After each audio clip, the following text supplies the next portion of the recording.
So, welcome to episode 4 of Musical Reflections of a Slightly Conscious Being. So, guys, today, episode 4, I'll be playing the electric guitar. I have it here already. And I'll be presenting my song, Sorry to Bother. And the theme for today is the roles we are conditioned to assume as human beings. So, many of us assume roles, and of course these roles change in our life. When we are kids, our role is being a student at school, for instance. That's one role that we have to assume, right? Another role is, of course, being a son or a daughter to our parents. So that's another role. Being a parent is also a role, and of course we choose the roles that we want to play, or we want to perform, or we want to assume in our lives. Assume is, I think, is the best word. But do we consciously choose them, or do we just assume them because we are conditioned by other people or society to assume them? And so that's my question to you and my reflection for today. And this song is a very, very angry song written as well 3 years ago while I was doing therapy and starting to face my feelings. So let's start with that.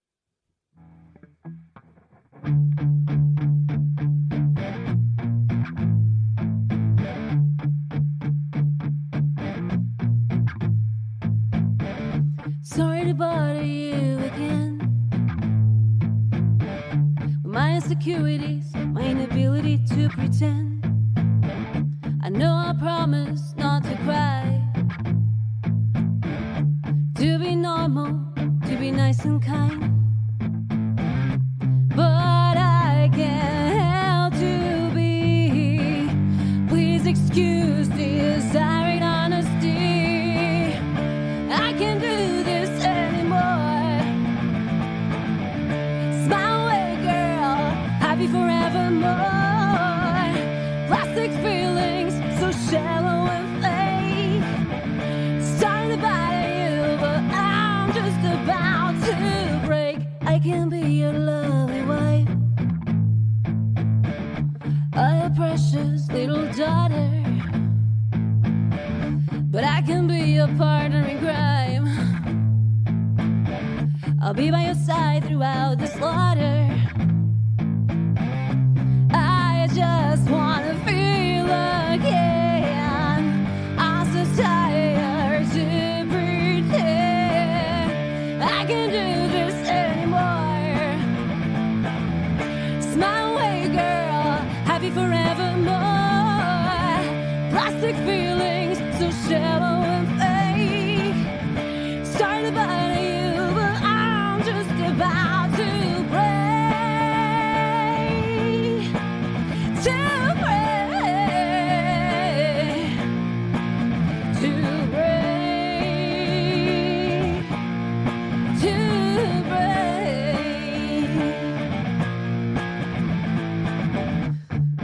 Can you hear me?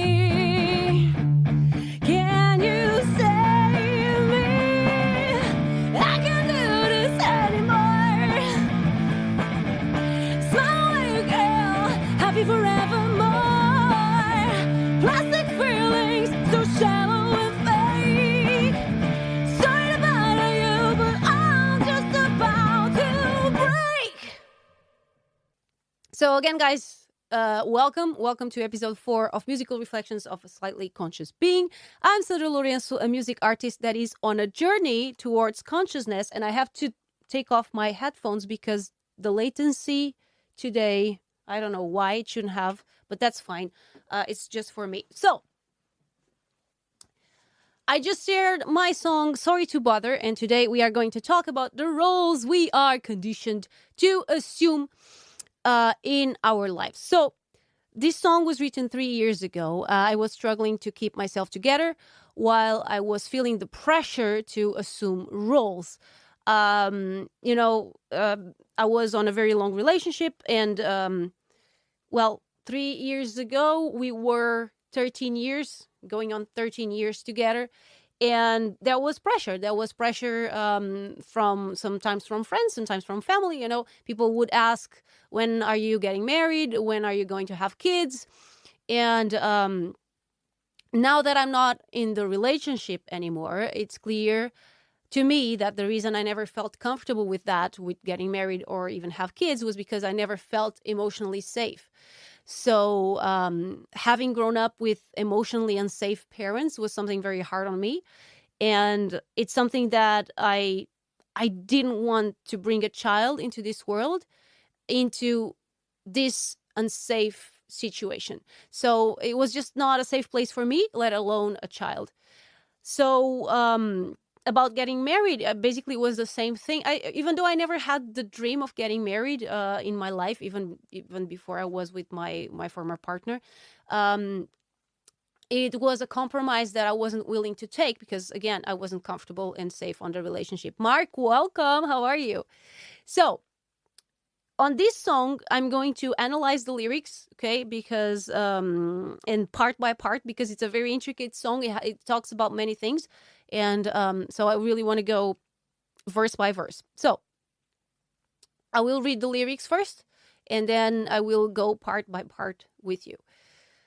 Sorry to bother you again with my insecurities, my inability to pretend. I know I promised not to cry, to be normal, to be nice and kind. But I can't help to be. Please excuse this direct honesty. I can't do this anymore. Smile and wave, girl. Happy forevermore. Plastic feelings, so shallow and fake. Sorry to bother you, but I'm just about to break. I can't be your lovely wife or your precious little daughter, but I can be your partner in crime. I'll be by your side throughout the slaughter. I just want to feel again. I'm so tired to pretend. I can't do this anymore. Smile and wave, girl. Happy forevermore. Plastic feelings, so shallow and fake. Sorry to bother you, but I'm just about to break. Can you hear me? Can you save me? And then there's the chorus again. So it's a very intense song. It's one of my more intense songs. I've been trying to, I didn't, when I come up with this project, I know the songs that I have for you guys. I know the theme that I have on each song, but I don't have the order. So every week I decide which song I'm going to choose for the next week. And I'm going to put my vocals a bit louder because I have to reduce here. There you go. But now it's a bit louder so you guys can hear a bit better. So every week I'm deciding the next song that I'm going to present to you guys. Because to talk about these things, and even though I have an overall team, I don't have the script written. Every week I write the script for the next live. And every week I come here and I think, okay, this week, which theme I feel like talking. And I think it's the right way to do it. But I've been picking sometimes the hardest songs to start, even though I'm also saving some of the hardest songs throughout the end of the stream. These songs I'm starting with the oldest songs, so songs that I've written a long time ago. I'm saving the more recent ones. Some of them were written after the relationship was over and I was going through my grieving process. And I'm saving them towards the end because I know those will be the hardest ones because they are still very fresh. They are still recent. So anyway, going back here to this song and with the lyrics. So I talk about something that was always very deep to me, which was assuming roles. Ever since I was a kid, and I'm not exaggerating, when I was a kid, I was always against the standard roles. So I remember, I was an only child and I am an only child. And many people would just approach me and say, "Oh, you have to ask your parents for a kid brother or a kid sister." And I would always say, "No, I don't want any brothers or sisters." When it's actually normal. Usually, kids want brothers or sisters, right? I didn't want it. And I was always saying, no, I don't want brothers or sisters. I want all my toys for myself. And I want my parents' love all for myself. I used to say this. I'm not proud of it, but I used to say it. So, again, going against standards. Also, I would say that I would never want to get married or have kids. When I was a kid, I remember me and my best friend on through fifth grade till ninth grade, we used to say together, "We will never get married. We will never have kids." So we were the feminists back then. And then she got married, and my best friend, she got married, and I went to her marriage, and actually, she had kids first, and then she got married. And when I went to her marriage, I was like, you're breaking the promise. And she laughed because we were silly kids. But all this to say to you guys that ever since I was a kid, I was always very rebellious against society standards. And I feel grateful to have parents that allowed that side of me. They never judged, they never criticized, they never said, "Oh, you shouldn't say those things." They just let me say. I was a kid, right? And I was even though I was very shy when I was a kid. I kept it a lot to myself, but I also had all these very strong ideas, and when people would question me, I would verbalize them really well ever since I was a kid. So, about the lyrics here, and going back to the song. Sorry to bother you again with my insecurities, my inability to pretend. I know I promised not to cry, to be normal, to be nice and kind. And I have to shut up my phone. So here, all right. I think about how many times I tried to have this conversation with my former partner. It was something that I tried a lot of times, just to mention to him that I didn't feel emotionally safe on the relationship, and that it was something that we needed to work upon. And even though I tried many times to have this conversation, I felt that this conversation would make my former partner very uncomfortable. And I always felt like I was bothering him. Um, and it was really hard on me because I was also trying very hard to not get emotionally carried away. And I do have a tendency to start crying when I do. Um, and that was another thing that would leave my former partner uncomfortable. I remember he used to tell me like, "I hate when you cry. I hate when you cry." And it was really hard on me because I wasn't crying on purpose. It's something that I couldn't control. But knowing that I was making him feel bad was even harder on me, and that would make me even want to cry harder. So yeah, it was basically like a snowball. So then we have, "But I can't help to be, please excuse this direct honesty." And here, the truth is, no matter how much I tried to avoid it, the feelings were there. And I couldn't keep them in any longer. These issues needed to be addressed, no matter how uncomfortable they were. Um, and that's just it. And I was always a very um, direct person in my life, sometimes a bit too much. It's something that I've learned throughout the years is sometimes you shouldn't say things just because they are true in the moment, because sometimes, in the heat of the moment, you think or you feel things that are a bit over the top. And that's something that I also learned. But in the end, if you are not honest, and if you don't express your feelings, other people are not other people cannot read your mind. So it's also your responsibility to communicate how you feel. And of course, listen when your partner is trying to communicate with you what he's feeling. So then we have the chorus, which is, "I can't do this anymore. Smile and wave, girl, happy forevermore. Plastic feelings, so shallow and fake. Sorry to bother you, but I'm just about to break."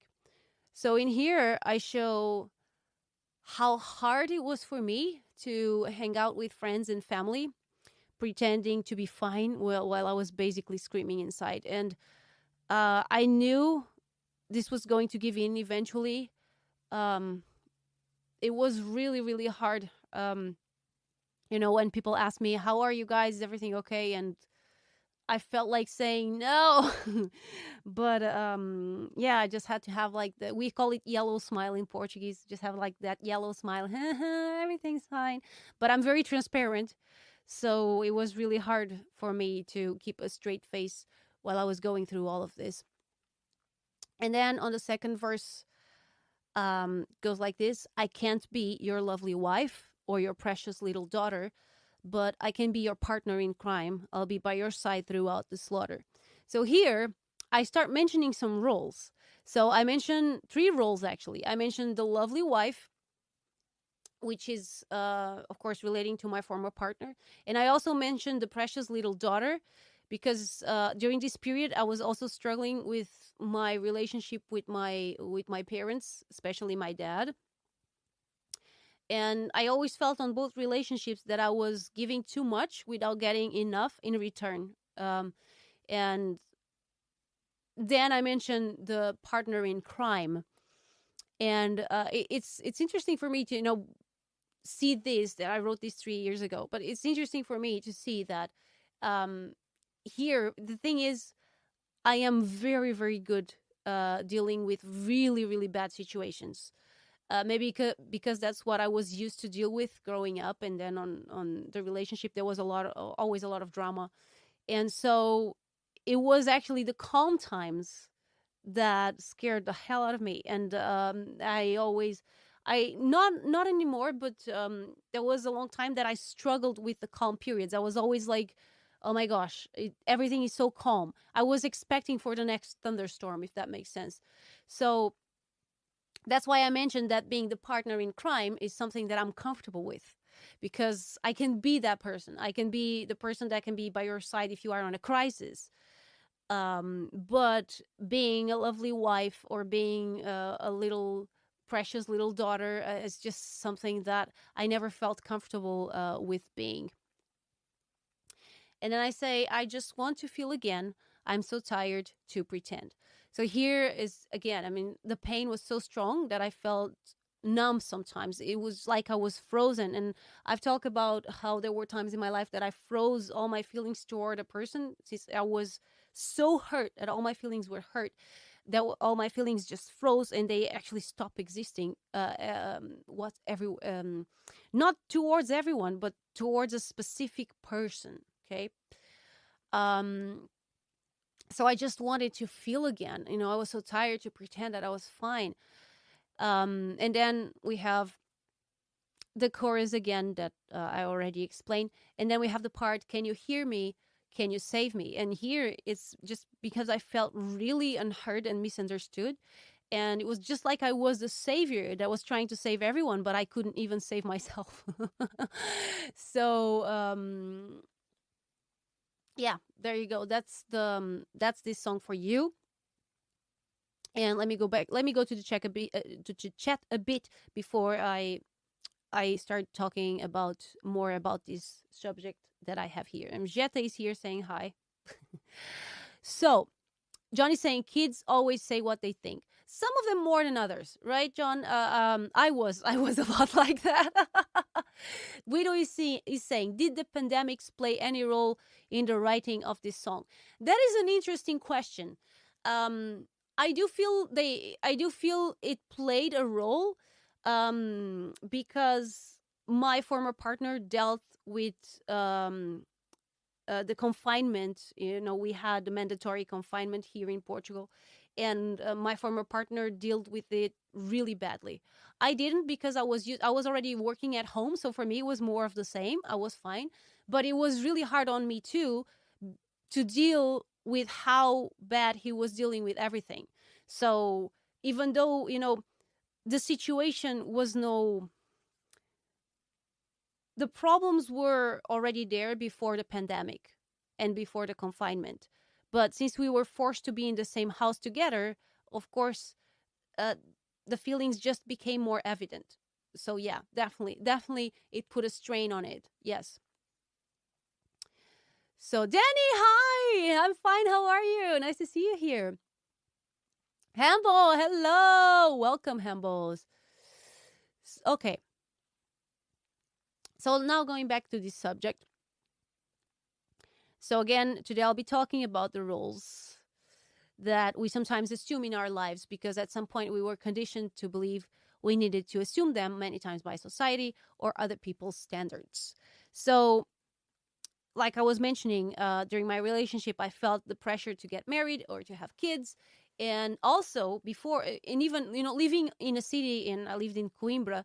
um, Coimbra is a city that lives around the university. Everybody goes to study in the university. Everybody um, goes and gets a degree. And I started to believe that I should get a degree too, and I did. Even, and I took a degree in mechanical engineering, and that's just the thing. It was just a role that I assumed that it was imposed on me, but it was imposed on me because I let it be imposed. Truth is, I never felt like assuming it, but I assumed these roles anyway. When I wasn't fine with my former partner, there was nothing forcing me to go to family dinners or to hang out with friends. I could just say no. But I did, because at some level I felt that it was my obligation to go. And this is what happens when you're living life unconsciously. You don't think for yourself, so you end up doing what everyone else is doing, or what these society patterns think that you're doing. And even the other day I was having this interesting conversation with a friend that she also has a really difficult relationship with her parents-in-law. And I never had the relationship that I would like to have had with my former partner's parents-in-law. It was really hard on me, but we were very different people, and we just didn't connect um, at the level that I would like to have connected with them. And she relates to that. She's on a situation that she feels she cannot have the relationship with her parents-in-law that she would like to have. But that's what she said. I mean, maybe that's like the expectation that we make in our heads, that in our minds, that we feel like we want to have a good relationship, and sometimes it just doesn't happen. But then, of course, I mean, you want to assume that role, but you can't, and so it's really frustrating. Minde, my vodka companion, how are you? Long time no see. All right. So, I remember, for instance, in high school, I felt the pressure to get a boyfriend. Everybody was already, um, everybody would already have a boyfriend or a girlfriend, or at least having their first kiss, and I didn't. So I did feel the pressure. I really wanted that as well. And that's one role. For instance, when I quit school, I felt the pressure to find a job. That's another role, right? We are students, and then we became employees. That's another role. And then, of course, when I started working, I was the younger on my workforce. I mean, I was 17 when I started working on a shop, and most of my colleagues were 25, 13, 40, some of them, and they were married and with kids. And so I started feeling the pressure to get a stable relationship. And um, when I was on a relationship, then I pressured my former partner for us to go live together, when it just wasn't practical for him, because we were on different situations. I was working, I was financially dependent, and he wasn't. He was studying on the university. He was living with his parents, and we only went to live together after 7 or 8 years of being together. And that was hard for me, because I thought we should have been living together way before this. But why? Because that's just, again, society standards. So we try to think, and I remember thinking, everybody goes to live together after 2-3 years, and we've been together for so long, and we don't live together. It's frustrating for me. And without even realizing the pressure that I was putting on my former partner. And I know there was something really bad for me to do, but it's something that I did. I'm not proud of doing, but I did.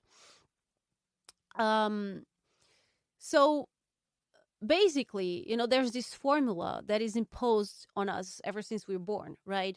When we get to school, every year we need to move on to the next year. When we finish school, we direct that into a job, a career.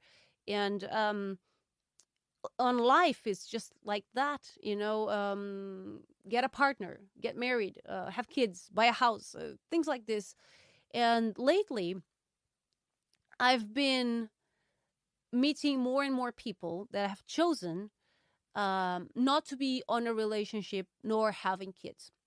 And even though I don't have my mind set up on being or not on a relationship, and or marriage is something that I don't say no, but it's not something, if it doesn't happen, it doesn't happen. That's fine too. And I do want, right now, I know I really do want to be a mother someday, something I want to go through that experience, yes.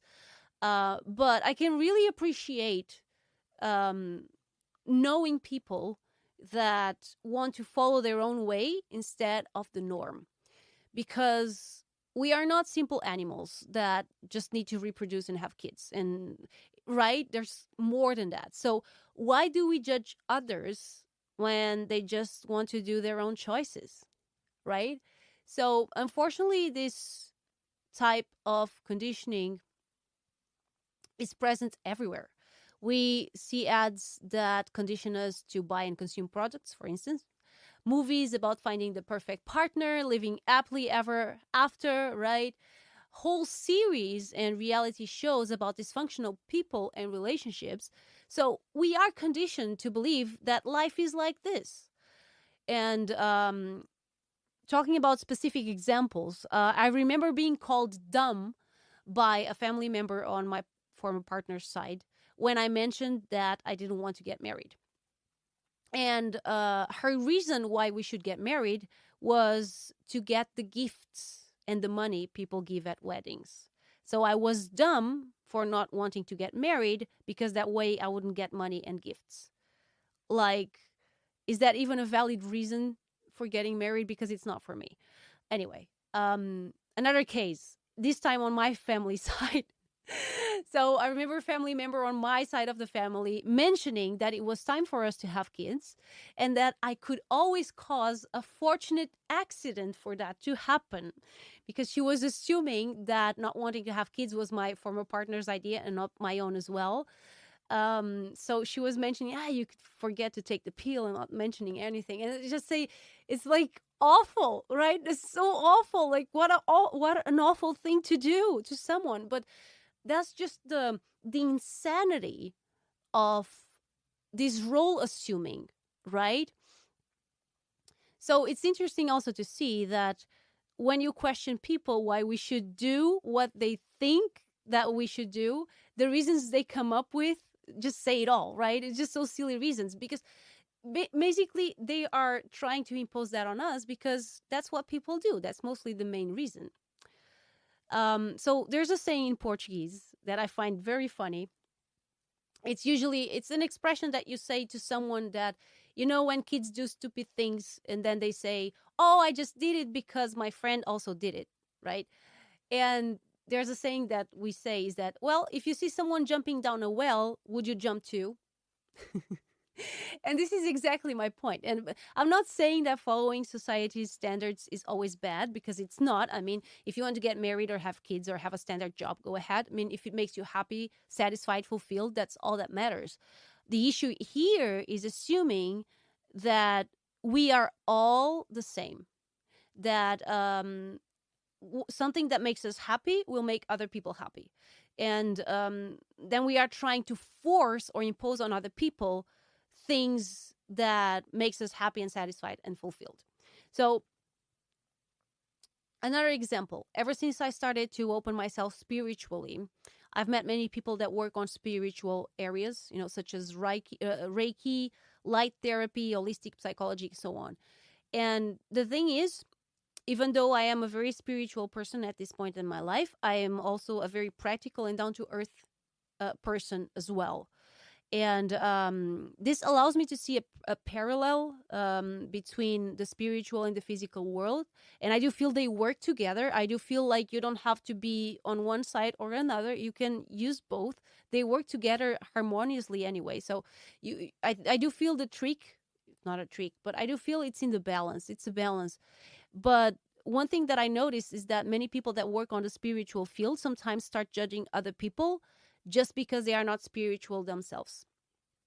And just like practical people sometimes tend to judge spiritual people, it's just the same situation if you think about it. It's just trying to impose our ways onto others. And one really extreme example when this happens is dictatorships, for instance. They happen in extremes as well, right? Left wing, extreme left wing, or extreme right wing. And it's basically the same thing, is people trying to impose their really rigid beliefs to other people and rigid roles. And if you think about it, all wars that ever happened between human beings were always because someone was trying to impose beliefs on others, right? Being religious beliefs, territory beliefs, race, politics.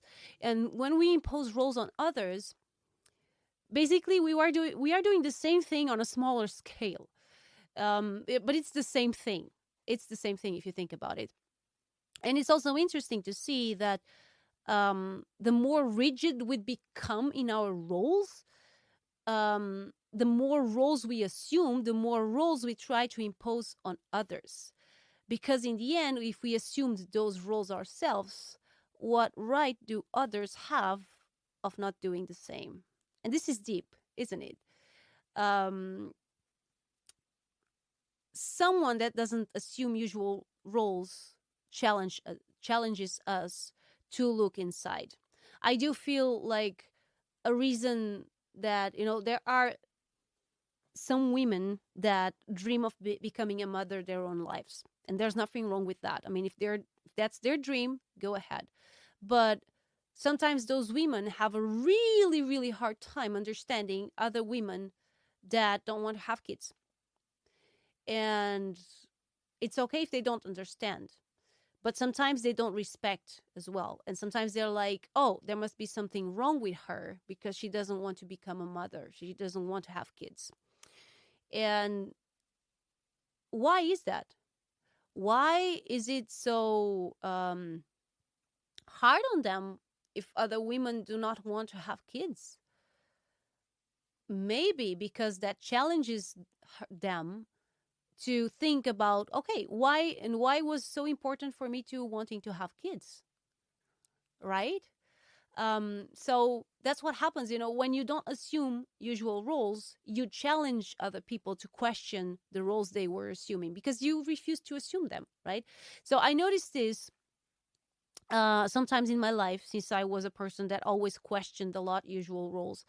So when I quit engineering to become a full-time artist, I felt this very, very strongly. I felt it was very difficult for people around me to accept because it challenged their beliefs. They thought I was going to fail. They thought I was going back to engineering.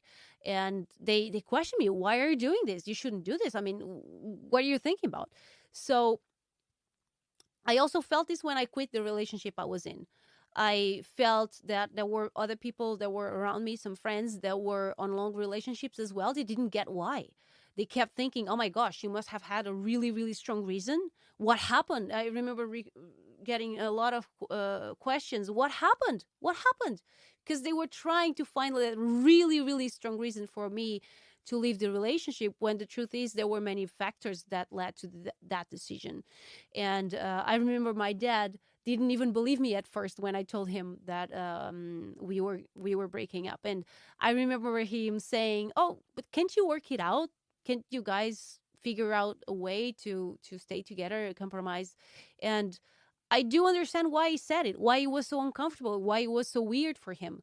It was basically he compromised on his relationship with my mom. That's the thing. I mean, he's my mom's caretaker. My mom has a lot of psychological issues. She is bipolar with schizophrenic tendencies, and over years now she's becoming also physically a bit, impaired a bit. So my dad, he's her caretaker, and that's the role he chose to assume with her. And it's interesting to think that I was also the caretaker on my relationship, even though it was on a more subtle level, but it was still the same role I was assuming. And that was a role that I decided that I didn't want that dynamic anymore. I don't want to be a caretaker on the relationship. I want to be with someone on an equal base.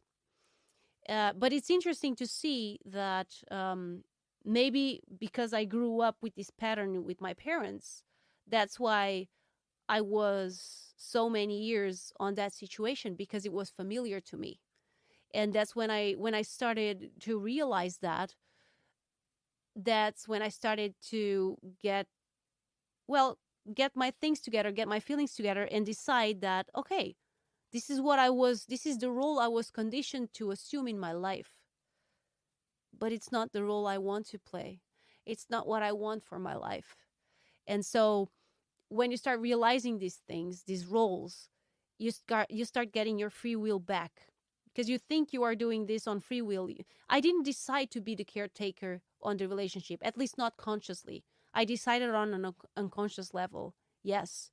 But when I start being more conscious, I got the power back, and I decided, no, that's not what I want.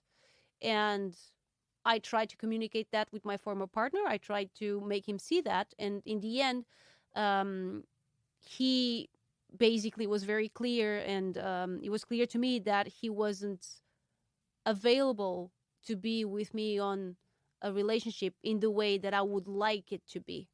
He wasn't available for it. And again, it wasn't available on a conscious level.